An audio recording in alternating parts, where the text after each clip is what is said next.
Assalamu alaikum, students of class 8. I hope you're all fine. Students, today we are welcoming you with another lecture of SST. I think it's the fifth lecture. So, moving forward with the chapter number 11, the concept of the two nation state. हमने पिछले lectures में different personalities के बारे में पढ़ा, अल्लामा इकबाल के बारे में पढ़ा, and I gave you the assignment of doing comprehension question number 2.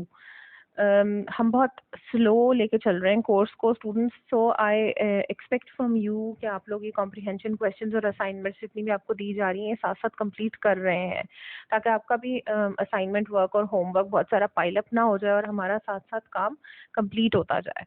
So today we are going to move towards the next personality. So open up page number 91 of your books. The personality is very well known with you people. Chaudhary Rahmat Ali के बारे में आज हमने पढ़ना है. ठीक है जी. चौधरी रहमत अली के बारे में हमने क्लास 7 में भी national unity and freedom movement में थोड़ा सा पढ़ा था. इनका नाम जो ही हमारे दिमाग में आता है तो फौरन हम लोग को जो है ना एक impression आ जाता है कि जी Chaudhary Rahmat Ali was the person who created the name of Pakistan on the basis of the states which comprised Pakistan. Like Pakistan was named on the basis of Punjab. P जो है पंजाब का आ गया था, अफगानिया का A, NWFP अफगानिया हमारा जो नॉर्दर्न एरियाज है, कश्मीर का K, इंडस, सिंध एंड बलूचिस्तान. ये सारी चीज़ों को इन्होंने इनके अल्फ़ाबेट्स पिक करके बलूचिस्तान का इन्होंने तान पिक किया था, तो पाकिस्तान का नाम इन्होंने सजेस्ट किया था. और ये 1933 में इन्होंने सजेस्ट कर दिया था पाकिस्तान का नाम, और इन्होंने एक पैम्फलेट इशू किया था अपना 1933 में जिसका टाइटल था नाउ और नेवर, यानी कि अभी कर लो अदरवाइज कभी नहीं हो पाएगा. और इन्होंने बहुत ज़ोरदार किस्म का प्रपोजल दिया था कायदे आज़म को, और एक इनकी मीटिंग हुई थी उसमें इन्होंने सजेस्ट किया था मुस्लिम लीग की मीटिंग में. बट उस टाइम तक आपको पता है कि कायदे आज़म भी इस माइंडसेट के नहीं थे, वो यूनाइटेड इंडिया के हक में थे, तो इनकी बात किसी ने गौर से इतने सुनी नहीं और ये बहुत डिसअपॉइंट और डिसहार्ट हो गए थे. उसके बाद आई थिंक ये लंदन चले गए थे और फिर इंग्लैंड चले गए थे, वहीं पे फिर इनकी डेथ भी हो गई थी. So let us start reading from page number 91.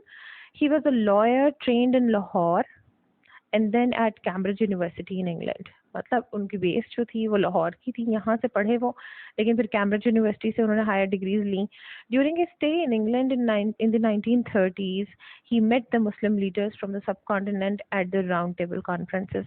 Most of the concept sharing और जो मीटिंग्स थी ना आपस में, जो इनकी पॉलिटिकल लीडर्स जो थे ये सारे कांग्रेस वगैरह के और बाद में जो मुस्लिम लीग के साथ ज्वाइन हो गए थे, इन सब की मीटिंग जो राउंड टेबल कॉन्फ्रेंसेस में जो दोनों हुई थी उनमें बहुत ज़्यादा कॉन्सेप्ट शेयरिंग हुई थी पाकिस्तान की बेस पर. अच्छा जी. He try to convince them to press for an independent Muslim state. उस टाइम ही इन्होंने बहुत जोर लगाया था कि सब लोग कन्विंस हो जाएं कि जी इस बात का हल जो है ना, ये जो सारा सब कॉन्टिनेंट में एक प्रॉब्लम क्रिएट हो रही है, हिंदू मुस्लिम प्रॉब्लम्स जो बन रही हैं, तो इनका सिर्फ सोल्यूशन एक ही है कि इंडिपेंडेंट मुस्लिम स्टेट कर दी जाए. Though he did not meet with success, he continued to write and circulate his views. बहुत अच्छे राइटर थे, बहुत सारे पैम्फलेट्स इशू करते थे और सर्कुलेट करते थे अपने व्यूज़ को.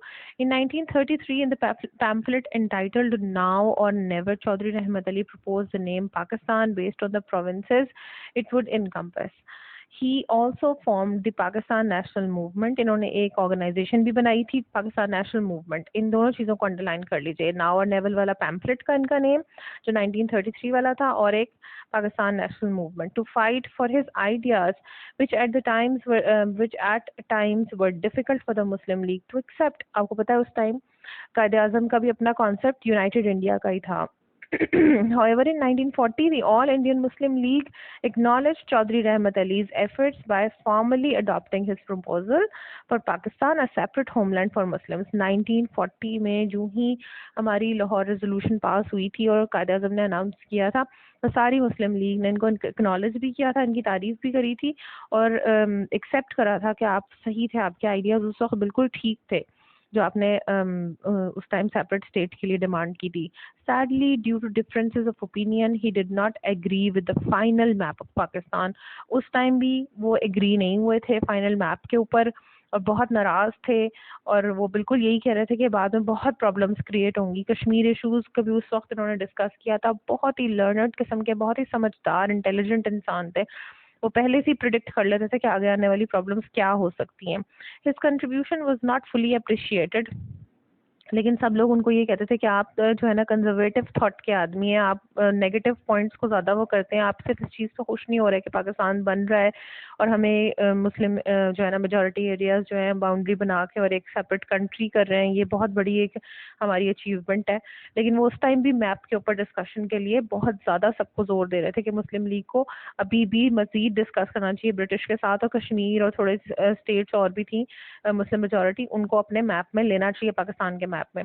ही died in England in February 1951. बहुत जल्दी उनकी डेथ हो गई थी, जैसे लियाकत अली खान का भी आपने सुना था, उनकी तो असैसिनेशन हुई थी 1951 में, तो इनकी भी उसी दौरान डेथ हो गई थी. तो ये बहुत अच्छे हमारे पॉलिटिकल लीडर थे जिनको हमने बहुत जल्दी जल्दी लूज कर दिया, बट इनकी इंग्लैंड में डेथ हुई थी.